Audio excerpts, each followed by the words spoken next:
Hey, Nichole. Hey, Melissa. How's it going? It's good. How are you? I'm good. I'm happy to talk about this movie and find out where we agree or don't agree on Mr. Dewey slash Mr. Schneebly's Schneebly. teaching style. Me too. When I was watching it, I was thinking, like, I wonder if Melissa and I are going to actually agree on it. Because, like, I think pretty much over the course of, like, last season, we had consensus. I think we kind of, had the same opinions. Yeah, we landed on the same Organically, thing. like, we don't talk about it ahead of time, but, like, organically, we had the same opinions. And this is the first one where I'm like, I'm on the fence. So I wonder how Melissa feels about this, and if we'll have this, like, the ultimate same opinion of Mr. I'm just going to call him Mr. Schneebly because it's just fun to say. The character, his Even though alter that's his ego or friend's- whatever. Yeah, his friend's name. Anyway, I don't think we've told the listeners what the movie is. Right. But maybe first we should say what snack we have today. What are you snacking on? I have apples and peanut butter. I'm not going to, like, eat it while we're talking because I will have peanut butter mouth. It's harder to edit the audio afterwards. I know. Yeah. We've learned. We're trying to do better with our audio quality. But yeah, I have some Granny Smith apples with peanut butter, and I'm excited to snack on that after the call. Nice. I made myself some dates filled with peanut butter, and they're so good. Oh, okay. So we have a peanut butter theme for this movie. Okay, well, what's the movie that we are watching today? Right. So to start this season, we decided to watch School of Rock, starring Jack Black. And this is a movie we had thought about this movie last season. Like, we've had it on the list since the beginning of the podcast. And yeah, it's, I feel like, a classic for people in our generation. Do you want to give a quick summary of what the movie's about? Sure. So the movie also came out, I believe this is the correct year, 2004. So it's like, I wonder if that's considered a classic now. The movies are vintage now. So, I wouldn't be surprised. 2004, I was already an adult, but, like, very barely. So it wasn't part of, like, my childhood experience watching this movie, but it was definitely part of, like, my young adult experience seeing this movie. I probably saw it in theaters, to be fair. And Jack Black was huge at the time. So this was kind of a quintessential Jack Black movie, which is, like, a little bit vulgar, a lot of bit goofy. Very big personality. Yeah. And the movie is about, and like, I don't know if you know this about Jack Black. I think most people know this, but he's actually in a rock band called Tenacious D. Right. Yeah. So, like, I feel like this movie was, like, maybe autobiographical. So in the movie, he plays a character named Dewey Finn, who's in a rock band. The rock band kicks him out because, like, this is his special interest. It's his whole life. It's all he can think about. But he does it in, like, a little bit of a selfish way, and that he, like, takes up all the air in the air in the room. So his band kicks him out. They hire this, like, tall, lanky guy to replace him. It's named Spider, and then he can't pay the rent. He lives with his best friend, which is Mr. Schneebly, Ned Schneebly, who has a new girlfriend who's kind of the worst. And I mean, they don't give her a personality in the movie other than, like, complainer. That's, like, her whole personality. She's like a high achieving woman. She's like the mayor's assistant, Yeah, that's, like, the only thing that we know about her is, like, she's the mayor's assistant and she's complaining all the time. And she, like, the thing for me is, like, why is she dating Ned? You know what I mean? Like, she's a high achieving he's like a substitute teacher. It's a classic, like, Nichole. We've seen this. Like, Ned has no personality whatsoever. Yeah. Anyway, so she's like, you got to kick out your roommate. He's not paying the rent, blah, blah, blah, blah. So Ned is like, you've got to do this because otherwise she'll break up with me. And so then the next day, or maybe the same day, I can't remember, but, like, he gets a call from a school because Ned's a substitute teacher. So he gets a call from a school who wants Ned to substitute teach for them. And it's a private school. And he's kind of just like, oh, how much does that pay? And they tell him, and he's like, oh, yes, I can do that. So he decides to pretend to be Mr. Schneebly and winds up at this very fancy schmancy private school in a classroom of, like, very uptight fifth graders. And so, okay, to summarize, he thinks he's just gonna like sit there and like let them have recess every day until the end of his like substitute teaching gig, but which was supposed to be like a few weeks, right? Yeah. So then the kids are like, but it's actually like in our intro song, like, are you gonna teach us anything, or are we just gonna sit here? Like, they're high achieving kids, so they want to do something. And then he's like, he sees them playing instruments in music class, and he's like, oh, they like music, I like music. And so he starts teaching them rock and roll. And in the end, he gets found out. The parents are rightfully very upset, but the kids are like into their band, so they go and get him from his house, and they play Battle of the Bands, and they don't win. So there's the plot of the movie. But they live happily ever after, because like, you know, the kids became talented rock and roll musicians. Everybody likes little girl becomes a manager, proper manager. He opens his school, his rock school and stuff. So yeah, everybody seems to end up quite happy. Like the principal potentially goes on a date with a rock star who with did win tall, the lanky guy. Yeah, who does like the guy from the band who did win the contest. Yeah, he's $20,000 richer. So yeah, totally. It's a happy ending for everybody. But yeah, this is one of my favorite movies that I remember from that time. I just checked, it's 2003. So I was like, where was I? Was I in uni? No, because I just graduated in 2003. I was in high school. And it was like, you know, it was like very funny. And it also had the stick it to the man kind of angle, right? I have a whole note on the lecture on the man. Yeah, and you know, you kind of want to be a rock star, and that's very appealing. And after watching it again this week, I'm like, what? There was a phrase that the principal said, kind of like after they would play in the Battle of the Bands, is like, I'm horrified, but it was incredible. And I think that's what I feel about this movie. Yeah, it's about the teacher, right? Yes, exactly. I'm horrified, but it was incredible. But okay, here's the thing. When I was watching this, I was thinking a lot about the comparison between Mr. Schneebly and Miss Honey, because they both like violated safety boundaries like significantly. But I think the difference for me and why, I mean, I'll just come out with like my assessment of Mr. Schneebly as a teacher. Jack Black's character, Mr. Schneebly as a teacher, he reflects a lot on the safety throughout the movie. Like he thinks about it, and he like even chastises one of the kids for doing something unsafe at the Battle of the Bands and like putting themselves in danger. I put like one, just like sometimes I'm just taking like one word notes. So I wrote the word danger like 3 times or 4 times. Just like danger. So, but I mean, don't tell your parents. That's like, yeah. There's a moment where he talks about, like all of this, we're going to do this secret project. Do not tell your parents. It's like, no.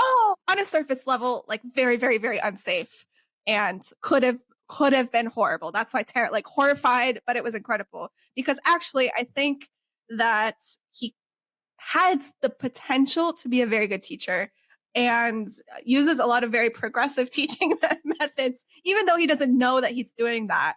And a lot of things about his approach, like obviously it would have been good if it was like curriculum aligned and like, you know, because you could teach a lot of things that anybody was really watching, right? No. I think the perpetrator in this whole thing is actually the school administration, because he should never have been in that class. Yeah, he should never have been in that classroom in the first place. Like, because he slipped through and got in, like that's like not really his fault. It's really their fault. The system. Because that first conversation that he has with the principal, I think I wrote about it somewhere. But yeah, it was just like, she was just very relaxed to some very concerning answers that he was giving. And it was like, does this ever happen? Like, would this ever happen? Right? Like, how much you pay, what time, blah, blah, blah. Well, not that how much you pay, that was on the phone, but you know, like just the way that he was interacting with her is like, doesn't check his ID. Yeah. Yeah, I was the same. I wrote, how can the principal not question this person that has just walked into the school asking so many problematic and unprofessional questions? Right? Yeah, exactly. It's a very, very... And he literally threatens to abuse the children. And she just said, send them to me, I'll punish them. He's like, oh, I'll just smack him up a little. Yeah. No, it's definitely problematic. What does okay, let's start with the positives, or like what stands out to you about the character as a teacher. Like, what were the things that you were like, yes, score, Yeah. So I think for like the thing that I think he does really, really, really well is he like builds up every single one of those kids' self-esteem, except for maybe the fashion designer kid. I did write like there's like a little bit, like this is 2003 and there's like a little bit of homophobia present in like how he interacts with that kid. But he does like let that kid be himself and like gives him free range to like design the costumes and within the parameters of like what the band wants to wear. But so I think he like really finds the center of joy for each of the kids and like builds up their self-esteem around like whatever that is. And I think that's like the best thing that he does. No, yeah, I agree. I wrote down about the fact that the change from Zach, from the guitar playing kid, like at the there's this evident change in his expression, like from when the movie begins or when he's first shown on screen. He looks very gloomy, very down, very private, keeping to himself. And then by the end of the movie, like he's smiling. He's not like beaming. He doesn't become like bubbly, but you can see like he's just happier, And a lot of it is like the Mr. Schneebly character, like paying attention and then giving opportunities for him to just like, release what this adult had assessed that was, like he was holding back something. He was kind of pissed and maybe the kid didn't know how to express his emotions. He had never been allowed, let's say, right? Yeah. So they gain this agency, this confidence, as they get more involved in the project. And it's a lot of Mr. Schneebly just like making space for them. The same way that he did for the singer, right? Like the little black girl. Yeah. That was like, I'm fat. And he's like, I'm fat too, like, and Aretha Franklin or whoever. Franklin's a big lady. Like, yeah. I thought that was really sweet. I want to like actually ask you before we get to like down the road with Mr. Schneebly, because when he first walks into the classroom, the kids are kind of like explaining what they do with their real teacher. And so I wonder what you thought about the real teacher's methods that they kind of like shared with him at the beginning. That they had like personal reading time, and then they had like 15-minute break, and then they had all of quiz every day. Yeah, it was a little intense, right? And then she has like on the wall like the stars and the demerits. And he tears it down and he's like, we don't do grades in this class. Very revolutionary of him.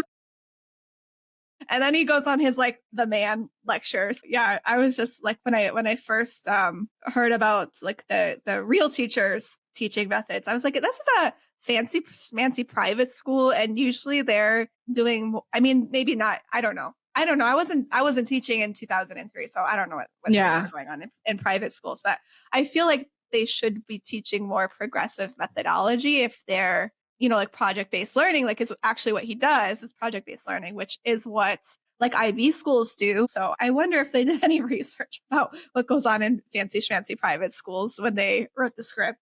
Yeah, or they just went with the usual stereotypes of what a school day looks like. Yeah, I wonder that. I hadn't thought of it. I was just very shocked by the way that he interacted with the kids. They didn't think too much through it, but it is true that he does project-based learning. He sets, like even this goal, and he builds all of this motivation, right? He identifies like they're into the competition, so we're gonna like for his whole own scheme, but all of the elements, like are nicely there. If he had done this whole project with a foundation of like, or with like curriculum alignment and like what are the foundational skills that we're trying to learn through this project, I would have no issues other than like the fact that he's a fraud and like all of that stuff. Yeah, and all of the ulterior motives, right? Like, okay, that's the horrified category. There's an incredible category is like, really, really awesome example of project-based learning. Yeah. And how, like assigning all of these different roles. Again, I don't know that he planned it, right? He was just like, I need my band. And then all of these other kids were like, well, what do we do? Or he's like, oh shit, kind of find them a role. But yeah, it's almost like he's being forced to grow as a teacher through all of these things. Because that's like classroom management, right? You need all of the kids engaged, and you need to figure out the best ways to do that and get to know them. And it's also like, it's project-based learning and multidisciplinary, right? Because there's different activities that they're doing to prepare for this battle of the bands. There's like, the band is, playing their, like getting good at playing their songs and like owning their roles. There's like the management of the band, which he gives to Summer. And when he like, when he was having the interaction with Summer, she reminds me a lot of a student that I had when I was teaching third grade that was just like so far advanced that you have to give them a leadership role or they're gonna like go off the deep end. Yeah. So Summer reminded me a lot of that student. And like even engineering, they do like arts. They're touching on a lot of actually like subjects of the curriculum. That's why I think if he had grounded the project in like skills and knowledge, and then he actually kind of does a little bit because he's like, okay, from 9 to 10, we're doing history of rock and roll. And and he starts giving the kids like homework of like, you're listening to this CD because I want you to think about like this person's approach to and music. he's using all of these approaches. He has the mind map at one point on the board to connect all of the genre. He's showing them, the videos, the performances, and in them homework, like to actually like fine tune whatever their ear, I'm assuming. And just also like building a lot of agency throughout this project in the sense that he's asking the kids to make the decisions themselves, right? Like choose a band name, bring it, we'll like, think through it, figure it out. Like I'm the subject matter expert, right? Almost, but you are supposed to do the work as well, which again, not with the intention. It's very like faddy, like, but it's happening. And it's multi-directional learning because he lets them teach him sometimes, right? And he's like, that's a good point. I didn't know that. Thank you for telling me. Like he definitely. Yeah, I wrote something around that. Like it's almost like, he's a dysfunctional adult learning to put his ego aside through this interaction with the kids. Like he becomes the adult. He's like a child at the beginning of the movie. And then he becomes an adult when he's asked to be in charge and in the position of taking care also of these kids, right? And especially in that scene where he protects Freddie. Freddie was the little drummer kid from Freddie, hanging out with these band people. He's like, no, like those in his own way, right? Like those are posers. Like, they're not real rock and roll. They're just on there like drugs. Like they don't really but you know scared me, is. Like, you cannot do this. Like this is unsafe. Like it was like he became the adult that he preaches against or whatever, like the boring adult in some way. So that was interesting. That was nice. Yeah. No, that's like why I think his offense to me is less than Miss Honey's offense, because Miss Honey never reflects on the danger she put the kids into or her role in like being the adult. And I think that Mr. Jack Black's character like really has those reflections throughout the movie and like grows as a person. So like when I was thinking, I was like the horrified part is really horrifying.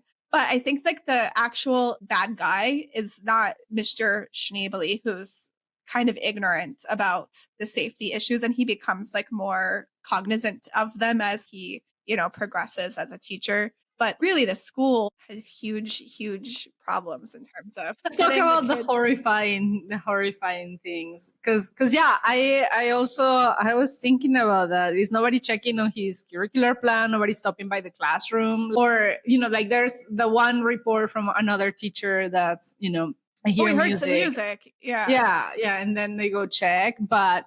I don't know. Like, of course, this is a movie, right? But realistically, like thinking about like a real school, how likely is it that a teacher can go like a week with just like sending kids to recess, not giving them any proper homework, not showing up properly, and just like locking themselves down and doing music, right? I don't Like know. with all I of the feel like I security had teachers system and like stuff. that in high school for sure. I had teachers that like really didn't do much. I think we talked, I don't remember if we talked about this in one of the other episodes, but I know we've talked about this interpersonally a couple of times. But I had a teacher that like, if you asked her about her chickens, the rest of that whole hour would be gone. Like all you had to do is be like, oh, how are your chickens? And like, she would just go on and on and on and on and on and on about chickens. And like, we barely learned math. Remember there being constant interruptions in classrooms when I was like in teaching in high schools. Like there would always be an event or a communication note, but like it was constantly somebody at your door for some reasons. Oh, I hate that too. This was right. Right. And also, but like most of the schools that I've been to have always these very public, you have like big windows, you have, the doors sometimes are even open, there's always like, you can check, you can see, you don't have to go in, but you can see what's going on. And even through like, even if it's like a little window, like wouldn't people like walk by the corridor and see things that are happening, right? Yeah. I guess we have to suspend our disbelief. For those of us who know how a school works, like we have to suspend our disbelief a little bit to be like, how did he get away with that? But also, if I was the principal and I was aware of project-based learning and there wasn't this assumption that they're just going to be sitting down and reading books and taking quizzes, then I would walk by and be like, oh, cool. They're doing a project. You know what I mean? So, I mean, in the context of this school, it's very rote. So somebody probably should have noticed, but also like, even the teachers, when they're interacting with one another, they're very stiff. They're almost presented as like college professors instead of elementary school teachers, like the way they're dressed and the way they interact with each other. So I wonder if that was just an academic vibe that they were trying to emulate with like how the school is, more like little Harvard or something than an actual elementary school. So anyway, but I know that we're probably going to go a little bit long because we're coming close to time, but I wanted to talk about the man lecture a little bit and how that influences the course of events. Cause that's like the very first thing he does when he gets in there is, well, first of all, he gives them a lecture on like what a hangover is.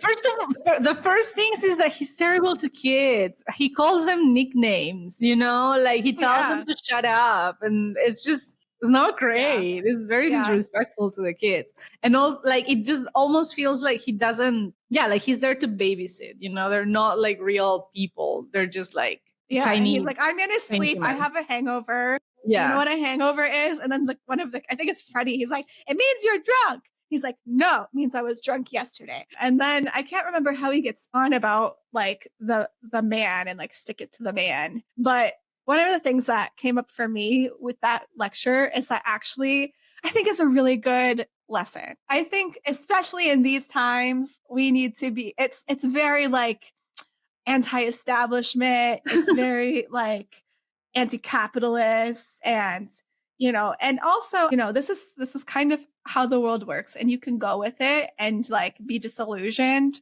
or you can have this philosophy of like dissent and like subversion, like to like the pedagogy of subversion is something that I was really interested in. And that spoke to me as somebody who would like to be more subversive and prepare young people to be subversive in a world where Elon Musk can completely destroy an entire government. Yeah. So there is a big protest march happening this afternoon here in my country, in Peru, against the government and against, like basically them current politicians in power fighting basically siding with and coordinating with criminals to keep, our countries unsafe. And any demonstration of dissent against the current regime is seen as dangerous, violent, and all of that. So yeah, it's definitely a good lesson to carry. But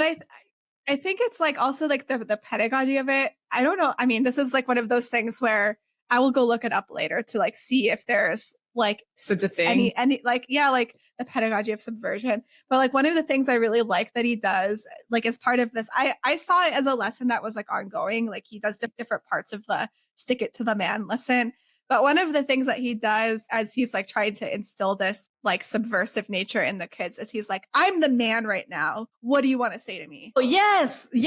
I thought that was excellent. That. It's like, yeah, like acting out like a case scenario. Yeah. That was really good.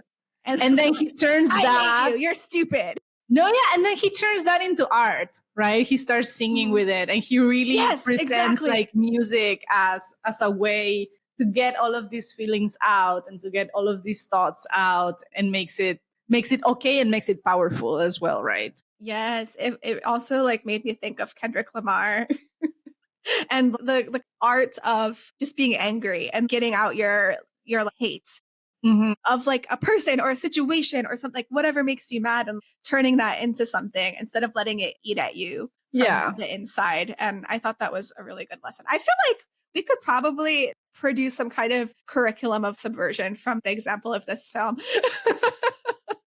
No, and I mean, like, don't do the horrifying parts. Like, just do the good right. Parts. But also, you see it around the world, right? Like a lot of the people who were that dictatorial regimes here in Latin America went